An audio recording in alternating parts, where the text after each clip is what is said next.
Kia ora te iwi, and welcome to the Chew. Anea hou, ko Corey.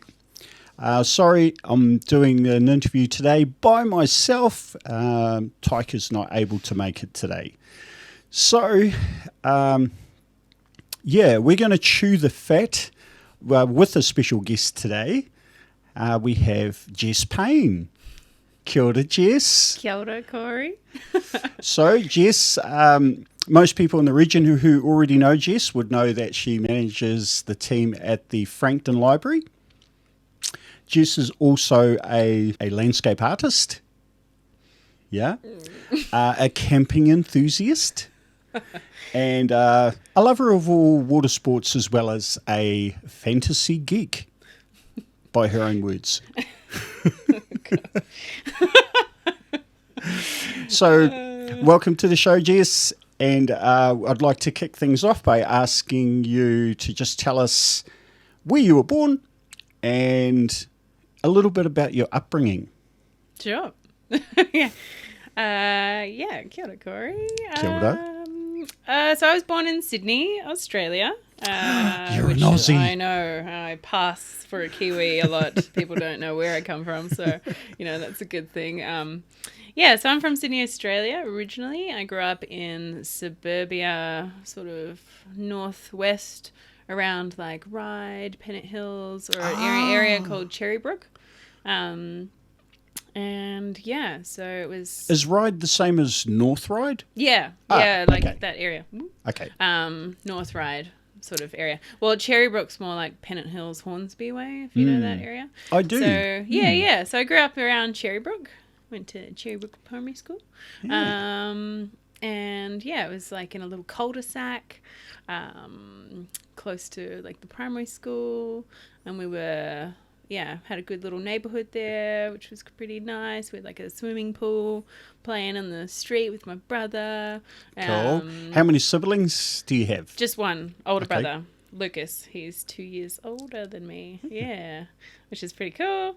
And we have like a bunch of cousins and stuff as well on my dad's side, but not a huge family.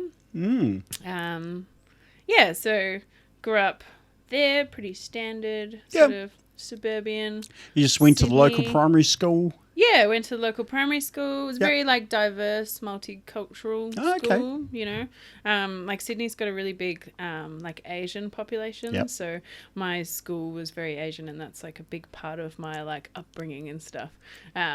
Is very mixed with like Asian culture. So which is quite cool. My dad and my mum split up when we were pretty young, I think, like 7 or something, and I remember thinking that was for the best. It usually is. Yeah, usually is. Yeah, exactly. And then, my dad went and was like stayed in Sydney and moved in like Glebe and like the northern, southern beaches near the airport for a bit. And then he eventually settled in like Birch Grove, Balmain area. Yep. So we used to do split, like go see him one night during the week, and then every second weekend with him was like deep sea fishing. One of the big reasons I got into reading. Deep sea fishing? Yeah, well, like off the coast of Sydney, he'd like get us up at 4 o'clock in the morning and take us off to go fishing. And I was not very into that. And so, you poor thing. I know, it was traumatic. Well, yeah, because guys like fishing because it's a lot of, when you're drinking beer and stuff, and like, I wasn't into it. So I have my head in a book. And then my mum got a new boyfriend somewhere in that primary school age, and we moved to Epping at that point, which was right when I was transitioning into high school. Right. And then I went to a girls' school. Can you believe it? Oh. How dare she? I know. Yeah, it was like it was a public school, but it was like right near there. So it was just another part of suburbia. So my brother and I, we moved into this house, and then my mum and her new boyfriend, they built a house together, which was and so he had 4 kids. So we had they never got married, but we had step siblings. So I've got one of them I'm still really close to. Her name's Heather. Cool. Kia ora, Heather. Kia ora, Heather. I'm actually going over for her engagement party in a month. So nice. It's very exciting. Nice. Yeah, so that was pretty wild time. Was it? Yeah. Wild. Yeah, well, we were, like, I don't know, suburban kids. You get out and you sort of wander the streets and get up to all sorts of mischief. Of course. Yeah, so I was, pretty naughty in my teenage years. No. Yeah. Jess the librarian. Yeah, I didn't really like going to school all that much, which was the reason that they politely asked me to leave in the end. Did they? Yeah. What year would this have been? So that was year 10. I don't know what? You got us to leave in year 10? Yeah, but I went to a different school to finish. Okay. Well, that's all right then. Yeah, so, I used to go to the library and then I would leave and go to my ex-boyfriend's house. So I used to leave and go. So I didn't have a very good track record of actually going to school. My God, this is not the Jess that I know. And when I, finally got in, they sent like a state truancy officer to meet with me, and I'd broken the school's record from like the 1970s. I think I went to school for like 400 days over 4 years or something like that. Look at that. You got a record. Yeah. So I was pretty wild. So why did you get us to leave? Was there because of my just behaviour or just lack of turning up? Yeah. Just your truancy? Yeah, I just didn't go to school very much. But yeah, I had a problem with authority.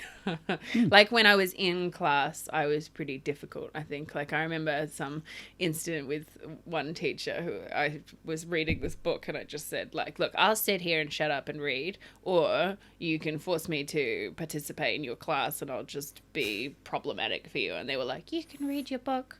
And so, yeah. It's just... Oh, cool.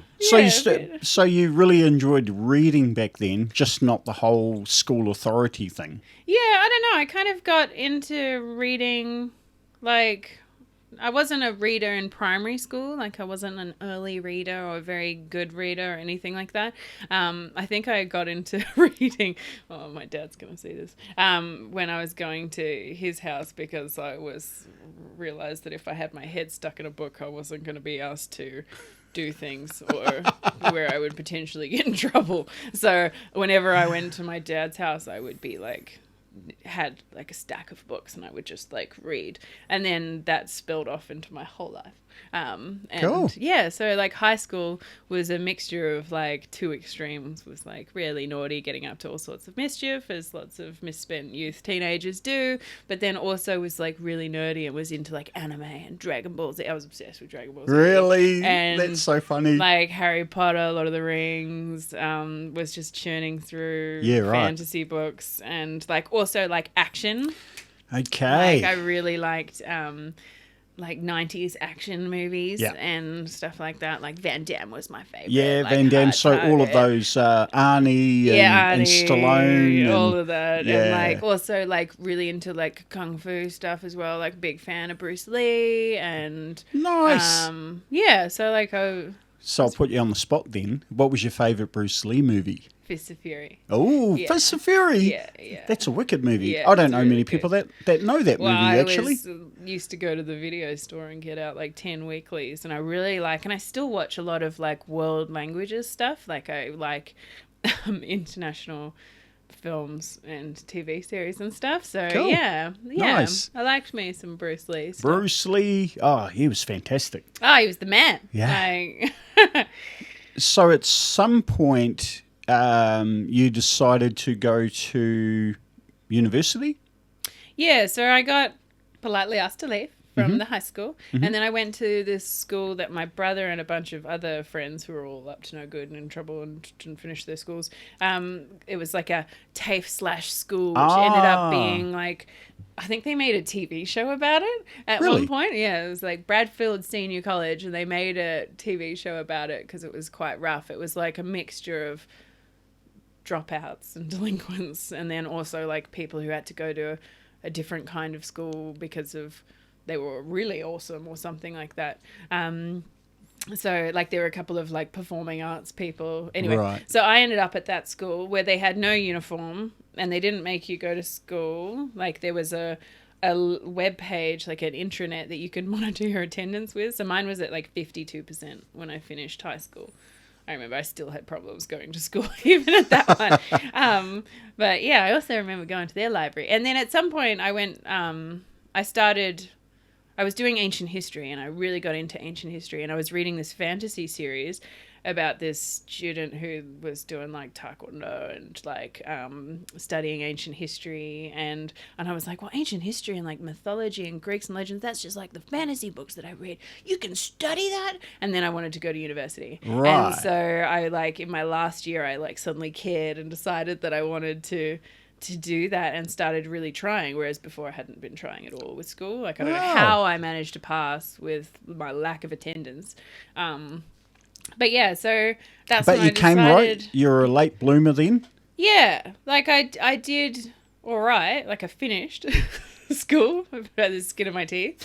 With some really weird things. Like I did art in high school, and my paintings they do this thing called Art Express, so my paintings got selected to go into this collection that toured the country, and then they purchased my high school paintings to go into this government gallery collection. Would you say they purchased them? Yeah, for like $800, which was pretty cool. The hell? Yeah, so they bought my high school paintings from that, and now they live in this William Wilkins collection that travels around government buildings in Australia. Hang on, so like did everyone get their paintings bought or? No. So like the top art students from around the country for the high school final year art things get like they select a group of them called Art Express, and then they travel them around the country in this exhibition. Wow. And then from that selection they'll choose to purchase a bunch of them, and so mine was one of those. Yeah. Did you know you had a talent for art? No, not really. I didn't think I was particularly talented or that it was talented, but because of that, it's like I could have gone down the art path, but I was real arrogant and snobby and was like, no, I want to do something that's like intellectually challenging. So I decided I wanted to do ancient history. Ancient history. Yeah. So you ended up going into uni. What degree is that? So I did a Bachelor of Arts, majoring in ancient history, and I focused on like, it's really like classics. So I did like Latin and Greek mostly, and lots of like Greco-Roman history, a bit of biblical history stuff as well, and a little bit of like ancient Chinese history as well, which was quite cool. So I really like... Amazing. I was so passionate about it. Like if you'd met me back then, I was like dead set on what I was doing. I wanted to go and do my PhD, and I wanted to do a master's in Germany so I could get fluent in German and break into all of their libraries and translate all of their ancient texts that they haven't translated yet because they have the most of them. And I was like so passionate about it. What and was the getting hell? I wanted to be like Indiana Jones, Lara Croft, Tomb Raider, like, you know, like this traveling badass historian. Going on treasure hunts. Yeah, I know. Like, I mean, but also like my best friend in uni, Bron. Kia ora, Bron. Kia ora, Bron. She was still one of my closest friends this day. She went down the archaeology route, and I went down the ancient text route. Right. I wanted to like translate documents, and you know, yeah, that was my thing. So I was really into that. I had a super cool thesis topic. I was doing I was looking at like the role of royal hostages in international diplomacy in ancient Rome. So I was like looking at how across ancient cultures they would like kidnap their children of the kings and queens and then bring them back and raise them among the elite and then install them as kings later. So yeah, I was doing that, and I had a really amazing professor who really inspired me and pushed me on, Stephen. He was great. Kia ora, Stephen. Kia ora, Stephen. Yeah, he really inspired me, and we published a journal article together. So in my last like year and a half, I went on wanted to go on my first overseas trip. So I got like... Hang on, but you were still in the middle of your of your degree. Yeah, okay. So you have like 3 months off at the end of each year, pretty much, over the summer of uni break. And I was working at the university in like admissions and student services and stuff. So really, yeah. So, boy, you really took off after high school. Well, I mean, I did have a 4-year stint working in an Italian fruit market as well, which was pretty cool. Loved those guys. And they were teaching me Italian whilst I was learning Latin and stuff. But then I went into work at the university. Technically, I was a travel bum for like 10 years, but from working across different universities. Right. So you did the university equivalent of like working in bars and traveling. Yeah, exactly. Right. So rather than working in hospitality and bars, I worked in universities. And nice. But nobody, so it was like a secret. Yeah, so my friend and I, we got out a map and we put all of our ancient history sites that we wanted to go to, and then we connected the dots and we planned this 3-month trek. This is your archaeology mate, is it? No, this is a different friend, Evan. Kia ora, Evan. Kia ora, Evan. Yeah, he was a friend of mine in university, and we actually didn't really know each other that well, but I was like, I'm going to go travel Europe. And he's like, me too. And I was like, should we go together? All right. And so we just went to the university library and got this map and connected the dots and planned this 3-month adventure through the UK, went to Paris, a month through Italy, and then 2 weeks in Greece. And that was my first OE, as the Kiwis call it. Wow. My first travel overseas. So I saved for that.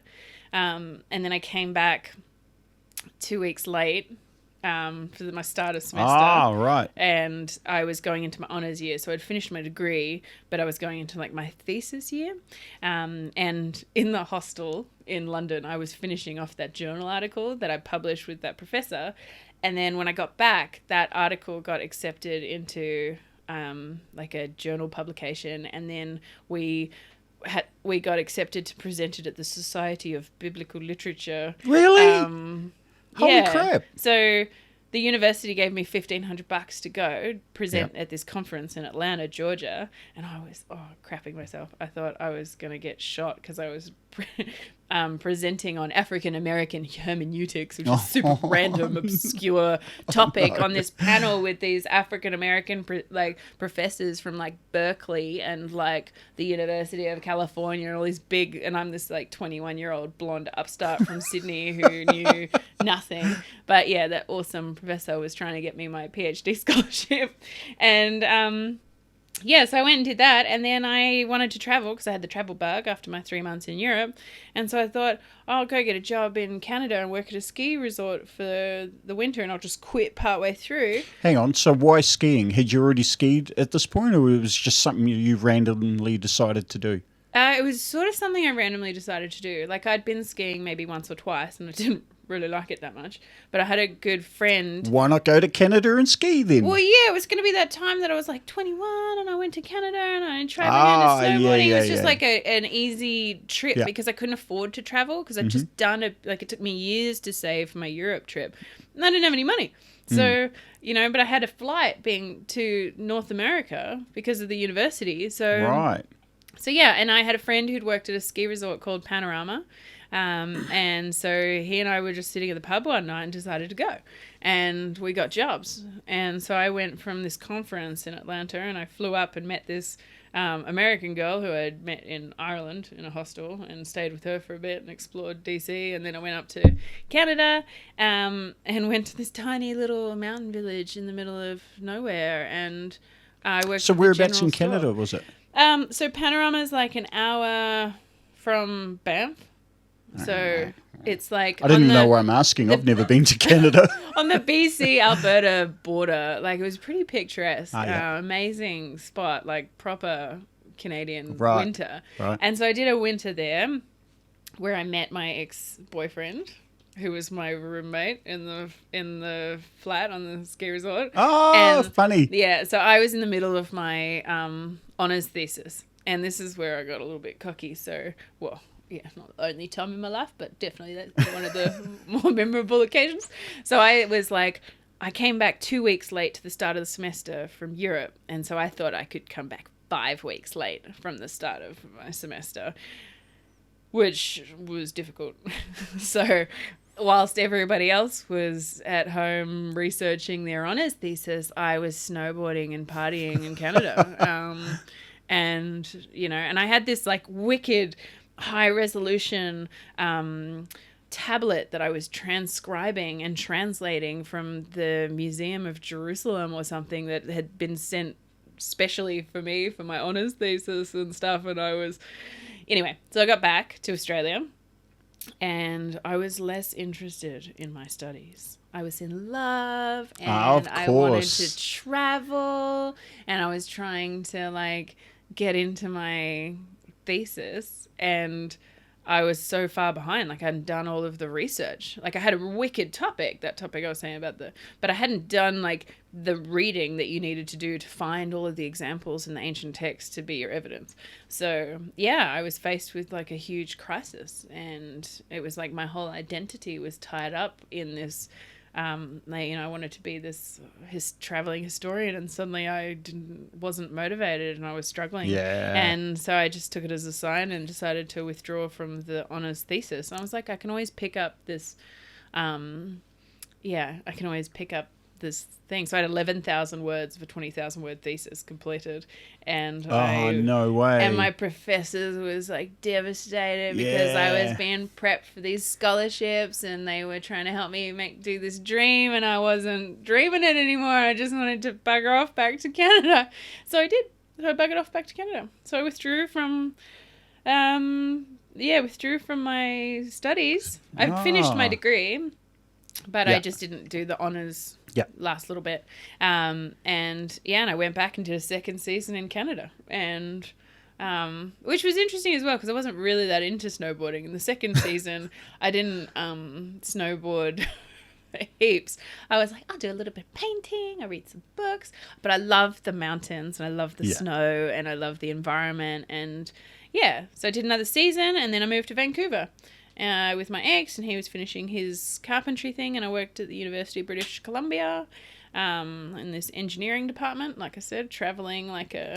That's the most random thing. Yeah. So what, would you just rock up to universities and say, you got any jobs going? Well, actually, I rocked up to cities and tried to get jobs in libraries, and I couldn't get a job in a library. Like, I didn't ever hear anything back. I applied for all the... Because, like, my dream before going to university and wanting to be a historian was I wanted to drop out of high school and become a librarian. Random. So, yeah. Who would ever want to do that? I did. Like, I wanted to, when I was first getting politely asked to leave that high school, I wanted to drop out and become a librarian because I thought mistakenly that you would get to read all day, which is a great lie. Like, that is not true. But I also loved libraries. Like, they were my safe space and my, you know, gateway to everything. Yeah. So I loved, you know, there was nowhere. Plus, they were like in all of the fantasy books that I read and all this stuff. Like, librarians were the badass characters. Like, they were the holders of knowledge, and you know, there's always this. Sorry, Whānau, some of you may have the same perception as me of what a librarian is, but typically it's an old, really, really old lady with those funny looking glasses with the things that come down and wrap around their neck, and they spend their whole time telling everyone to shut up. So libraries never agreed with me just because it just seemed like a place that wasn't that warm and inviting. Yeah. But I see young Jess here is bucking that trend. Yes. Yeah, well, I mean, I'm not your stereotypical librarian. I'm certainly not quiet. When I first got my first job in a library, everyone was like, you're so loud. Like, how can you work in a library? You know, and I always feel a little hypocritical when I need to shush someone, for sure. But I've got my share of cardigans, you know, and, you know, so. I tried the necklace thing with the glasses. Did you? It's problematic when you're holding books. Oh, they right. get in the way, but there's benefits, you know. Yeah, I'm sure there is. Yeah. Well, why else would you have those stupid, the thing that hooks around your neck? Yeah. So you spent a bit of time in Canada then, mm-hmm. and so tell us how you made the decision to come to New Zealand. Well, I was on working holiday visas in Canada, and I really wanted to be a librarian. So I didn't want to go down the residency path. I wanted to go to Australia and smash out a master's in like libraries and information science and stuff. So my ex and I, we were going to go to Japan first for a year, but then I like was learning Japanese and was about to be offered a job, but they were going to send us anywhere. So we decided to travel through Southeast Asia for a few months. On our way back to Australia, I was going to smash out a master's and then we'd move back to Canada. And so we'd packed up our lives, quit our jobs, got rid of everything, and then we had applied for like a partnership visa thing. And so we found out like 2 weeks before we left. Like I was in Hawaii traveling and he was in Toronto. I know, yeah.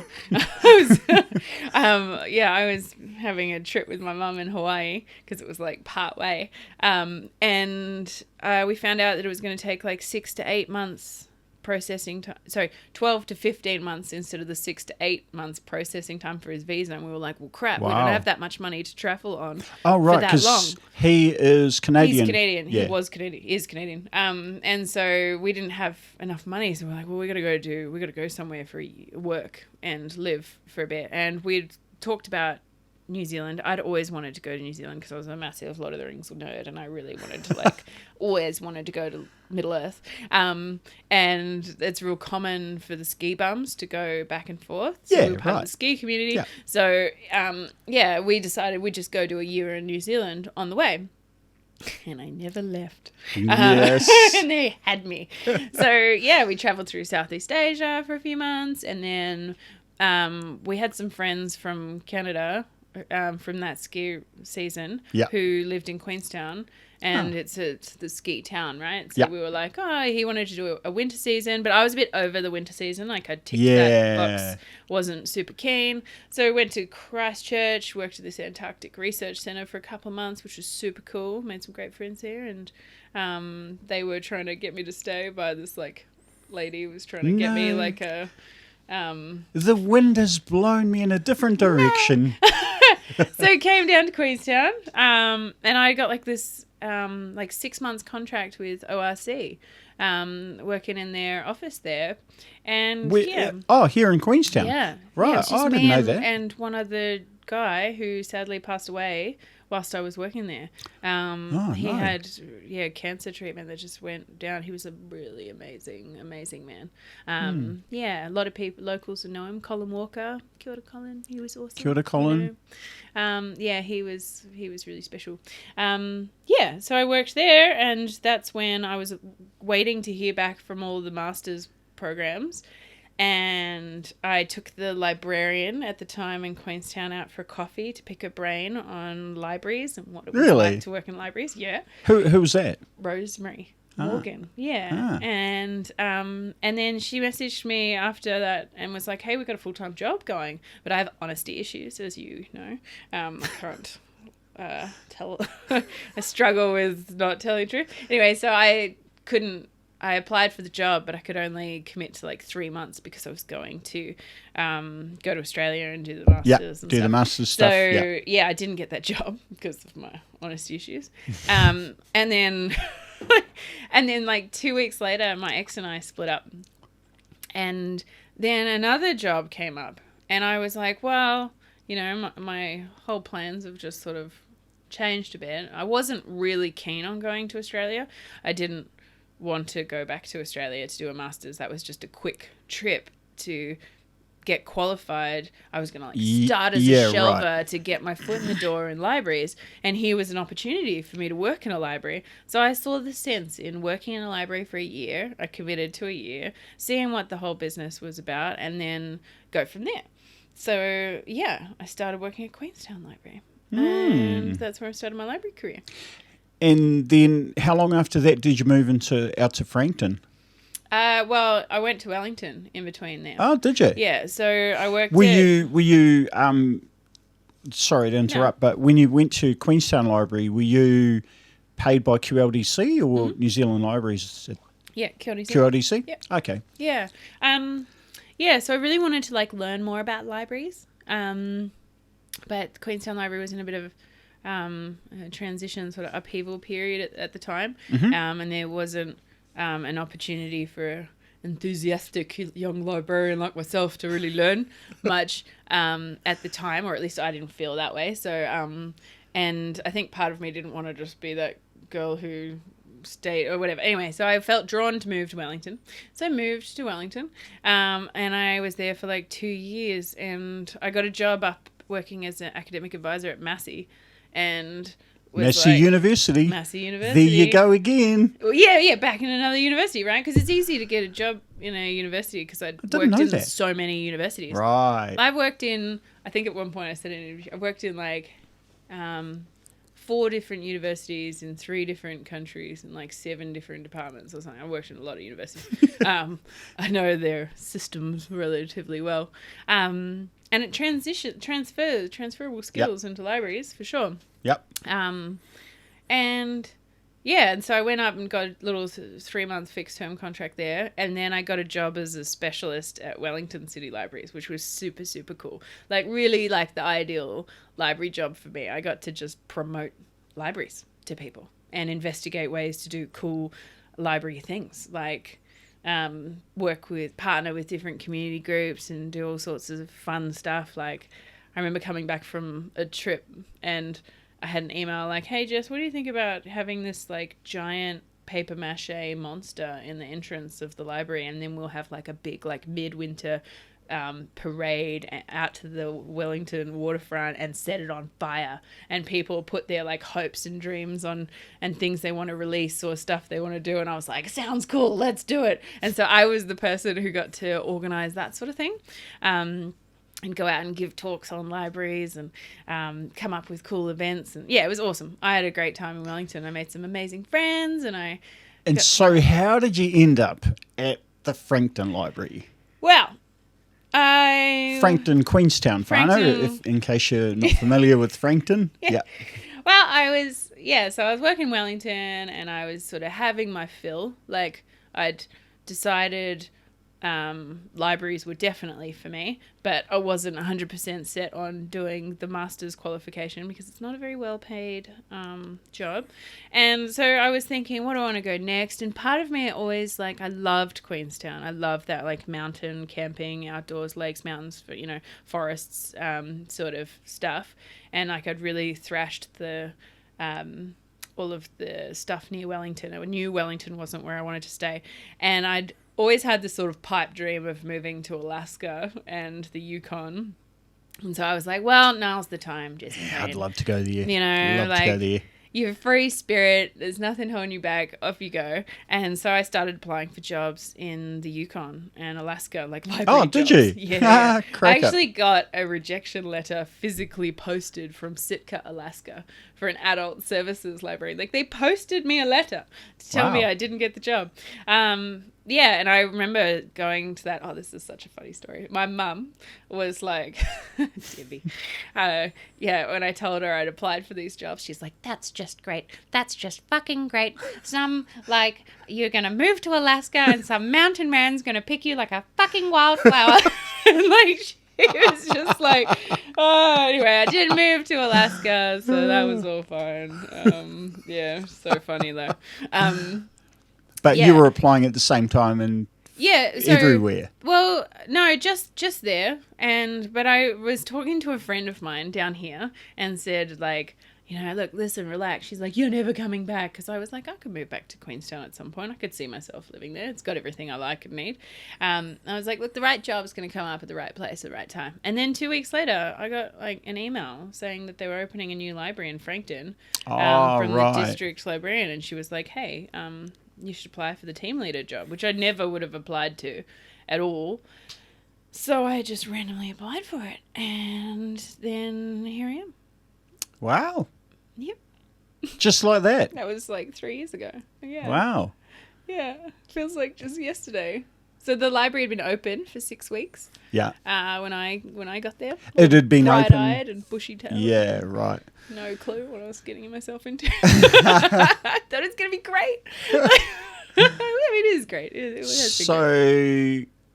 We probably met around not long after you started. Maybe like a week. Because I started and then was like, great, now, organise a grand opening in 2 weeks. And I was like, I'm going to need 3. Oh, that's right. Yeah. So we came along to do the opening. Yeah, because I was like, okay, well, who do I speak to? Who's the iwi contact that I speak to? How do I? I've never opened a library before, so how do we do this? And then I was connected with Darren. Yeah. And that's how we met. Yeah. Also really special. Yeah. Darren. I've got to get Darren on the podcast you too. You totally do. So that's how I met him. And he was like, yep, we're going to do a here. He was telling me all the stories about the Haast Eagles. And I was like, we just instantly, I was like, oh my God. Like all of the stories, like myths and legends and lore and folklore and all that stuff is like a passion part of mine. Like if I could have studied that at university, I would have, like creation mythologies and all of that stuff. I like super into it. And so Darren and I were just like, blah, blah, blah, and then he was like, you need to do a waiata for your opening. So I was like, all right, team, we're going to start singing a waiata. And I still know a bit of tiwi from thrashing it in the car. and then somebody told me to contact you. And so I think I just sent you called you and was like, hey, I'm Jess. I work at the library. And then like you turned up with this whole group. And like they all had T-shirts on and you had a guitar and it was so much more than I could have ever hoped or dreamed for. And and then we got yarning and you were telling me about what you were doing with your te reo class with Kororotia, and I was like, oh my God, well, like this is the library and like this is our role too, like how can I help? And then and well, that's quite a funny story from my point of view, right? Because I remember when you pitched the whole idea, I just naturally, I don't know, I was naturally kind of drawn to your sort of, your bubbliness and your positivity.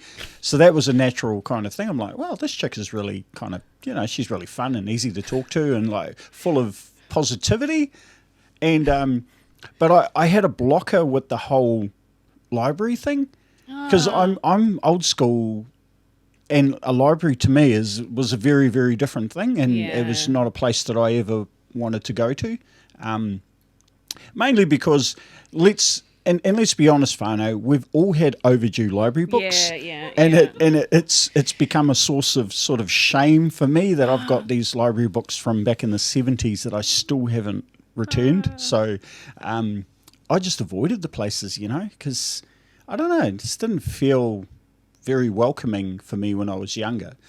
And I'm not a particularly big reader, not of fiction anyway. I just like reading, how to fix stuff or some IT books or books about war or something, but... So heaps of books, actually. Yeah. But it was funny because I guess you were the one that really brought a whole bunch of us back in there. And it was through wanting to do te reo classes, and I'd finally found someone who gave us a location to do it. And that was you. Because before then we were kind of just going anywhere that someone would give us the space to teach Māori. So it was, I'm just so appreciative of everything you've done for me and the whole te reo Māori group, and allowing our class to thrive, because it's really just gone from strength to strength ever since we've been at that library. I mean, that's really like humbling for me to hear, but we have very different perspectives on that. I know. Like, it's really special, and I've said this to you before, for me to have met you because, we have the same goal.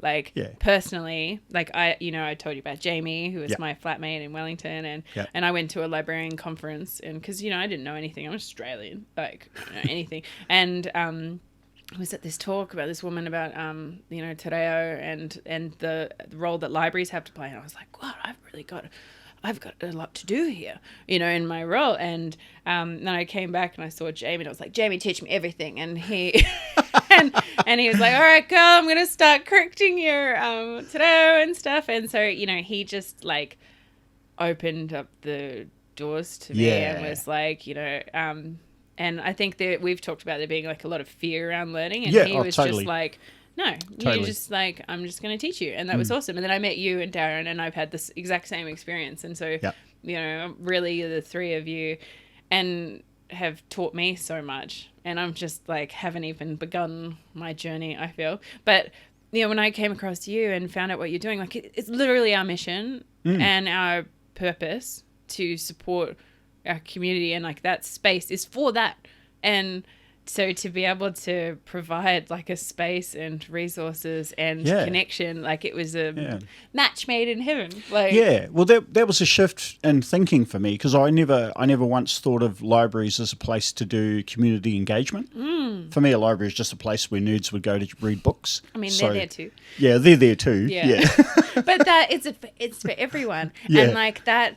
I still have a picture of when you and Darren have your got your library cards. And it was like a year after I met you. Like it took you ages to get your library cards, and I didn't get it, But God. I sometimes feel like this is my role, is to like just absolve people of like library or reader's shame. Like, reading is a recreational activity. Libraries are a public space, I have to thank you for forgiving my my late fees for the books that Regan got out. Yeah. Oh, did I do that? I don't know that I did. Well, somebody did. I assume it was you. But... No, I don't think it was. Oh, Somebody it was Jackie. Thank you, Jackie. Kia ora, Jackie. But that just goes to show how much of a part of the like library whānau you've become, really. Yeah. Like, totally. And totally. We love it there. Yeah. You guys are a part of like our team as much as the staff who work there. Like it's weird. It's I'll walk into your library now, and like every corner you go down, you go, hey, how's it going? Hey, haven't seen you in a while. Hey, what's going on? Hey. There's so many people we know in the library now. Yeah. Were they always there? Or did you bring them there? No, I think they're always there. Like some of them are friends of ours, close friends, because we all kind of gravitate to that library now. But some are just people that we've met along the way in the community who happen to be in the library when we were running one of our Te Reo Māori classes. Yeah. And then they would go, hey, what's going on over here? And then next thing you know, they've sat in there for 10 weeks, know. So it's a really special thing to be able to you do a great job to create and hold and manage ensure that space is. And like when I came down here, like my personal goal was to turn this library into like a really vibrant, bustling, humming community hub. You've done that, and also to change the perceptions of this community and what they see, how they see libraries and how they see themselves interacting with libraries. And what a library can be, because if you invest in that and you give people that chance to explore, and I'm going down library speak, I'll stop talking about it, but no, it's all good. It's all good. So big mihi to the library team, not just Jess, but the whole team out there is fantastic. All of it. I sit behind a screen. Those guys, they make that space. And I say to them all the time, like, it would be just like a building full of books if it wasn't for each and every one of those library staff. And you and Claire and Darren. All the people that Japanese facilitate. Family Society who come in and run Origami Club. Like, they're the ones Shannon, that make Shannon that. does their Shannon stuff, like, you guys build communities in there. Yeah, but your whole team makes it easier for us to come in, So, because we all want to really change that. Everybody has that library scarring experience of like the book that they damaged or the overdue fines and stuff like that. But like that happens to all of us, and that's totally normal. And I like making jokes to kids when they bring in their lay books. I'm like, well, I'll only need to take your little finger. Like it's not.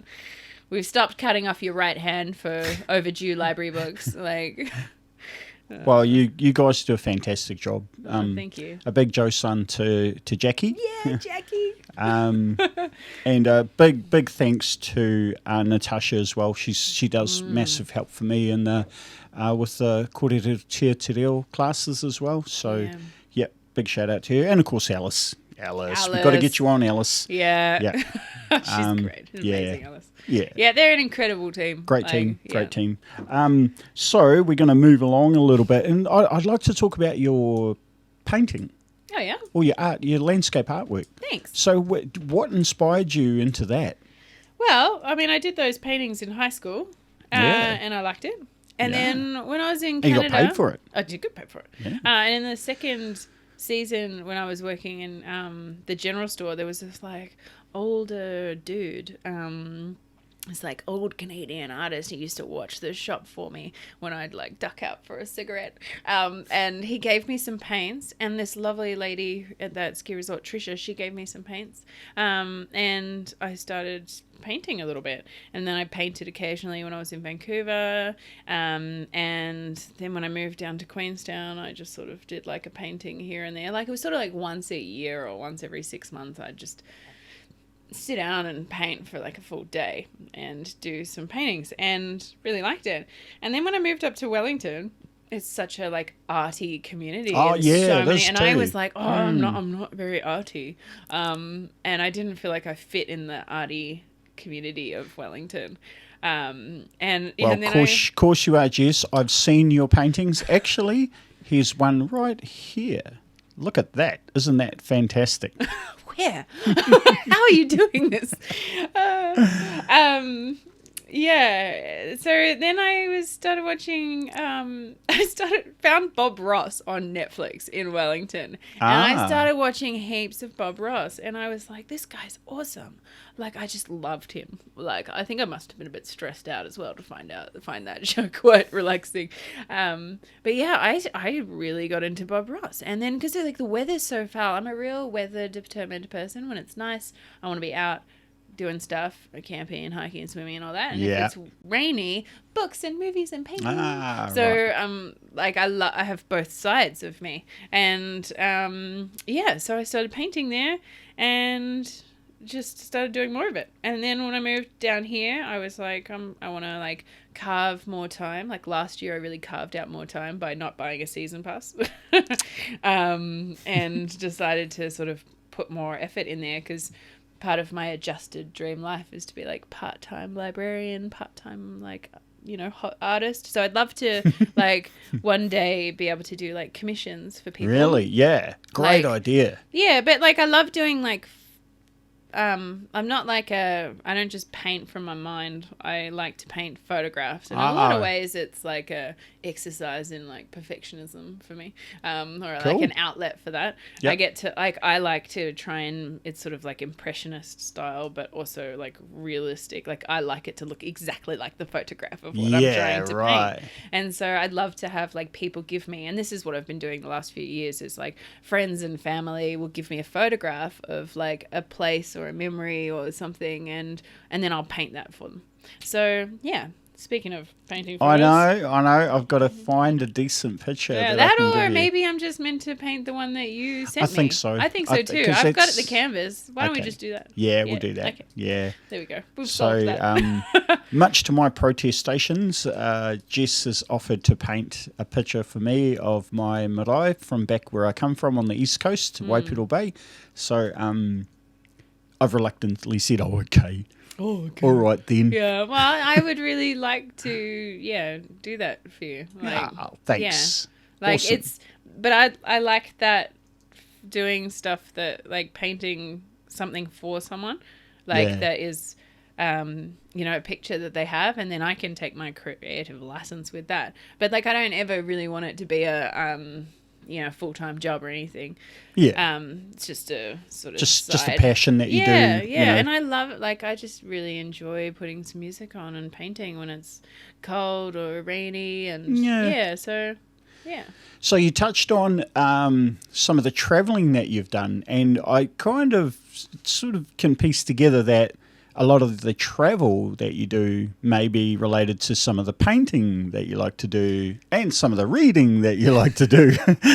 So it all kind of comes together at some point, right? Yeah, it does. I notice based solely off your Facebook page, because I just sit around home staring at Facebook all day. But some of the places that you've visited in this region, you've just taken some amazing photos, and some of these places I've never heard of. I'm such a casual for stuff like that. But tell us about some of the, what inspires you to go out and find these places, or how do you find out about them? Through friends? Yeah, I think through friends, and also, like the internet. Like, I really Google stuff.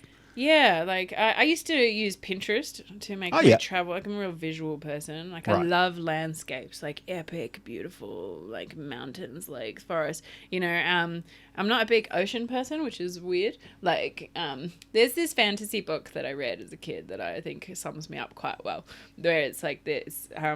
The magical animals could sniff this character, and they were like, you smell like pine forests and lakes and mountains and rivers.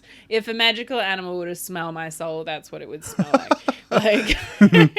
But I grew up in Sydney, and not on the beach, but my mum, my brother and stuff, and my dad, they're very ocean folk. Love the beach, yeah. I'm not the ocean doesn't call to me the same way that the mountains do. So I really sort of seek out those landscapes, and and I love camping, like being under the stars by a campfire, good conversation, and just stargazing. That kind of nature really fills my cup up. So I kind of got into doing that in Canada. Oh yeah, of course. Right. We used to go 4x4ing, and we'd get a blue dot on this map of a back forest roads map book, and just go out there. And Mike's and his sister and her boyfriend had a 4-wheel drive as well, so we just pack up these 4-wheel drives and just off-road to these blue dots and just camp in the middle of nowhere. And it was much more stressful because there were bears and things, and I was terrified of that. But then I got to New Zealand, and I remember the first weekend I went camping was to Whakatipu Conservation Park, which is just outside of Christchurch, and that's where they filmed Rohan from Lord of the Rings, and I just lost my marbles. I was just like this incredible landscape, and you could just camp, and it just it's my favorite thing to do. So cool. Yeah, that's kind of how I try and spend my life, is doing the things that I enjoy. You're certainly making the most of it. Man, you've got a really good plan going here. Now that I sit and listen to your story, travelling, working in universities, which is, let's be honest, Fano, it's got to be better than working in a bar, right? There's times where working in a bar can work out for you, but there's times where you probably just want to get some sleep sometimes. You've got it figured out. Well, no, nobody's got it figured out. Well, you've got your little, the ability to sort of travel, see things, earn some money. Yeah. Well, I did that for over 10 years. I would the whole time I was living in Vancouver, I was traveling. I was working at the University of British Columbia in the engineering co-op department. Hey team. And it was really cool. But then I was using that as my base camp to travel as much as possible. And then when I was in Christchurch, I knew I'd only be there for a few months, and I was, just literally going in different directions out and seeing what's to discover in that direction, what's to discover in that direction, what's over that way, and looking for cool nature areas that I could camp and hike and swim, and so I think the secret to happiness I think you just fill your days and time doing things that bring you joy or that you love, and so that's what I do with my time. That sounds fantastic. So speaking of which, those are little prophetic sayings, but we're getting close to wrapping up now. So what we're going to do is hit you with the quick fire questions. So let's see how you go on these ones, okay? All right. First question up. Right. What advice would you give your 20-year-old self? What advice would I Well, give? you're practically 20 anyway, but anyway, let's just... What advice would I give my 20-year-old self? Yeah, keep dreaming, and if you can, well, this is still one of my philosophies, but if you can imagine it, you can dream it. If you can dream it, you can make it into a goal. If you can make it into a goal, you can achieve it. So, follow your joy. Follow your joy. Yeah. There you go, Whānau. That's a great tip. Follow your joy. That's so simple. That's so simple. Yeah. Next question. What was your favourite age? I don't know. I want to say, I think... Ice Age is not an answer. Huh? Ice Age is not an answer. Good movie, though. Oh, dearie me.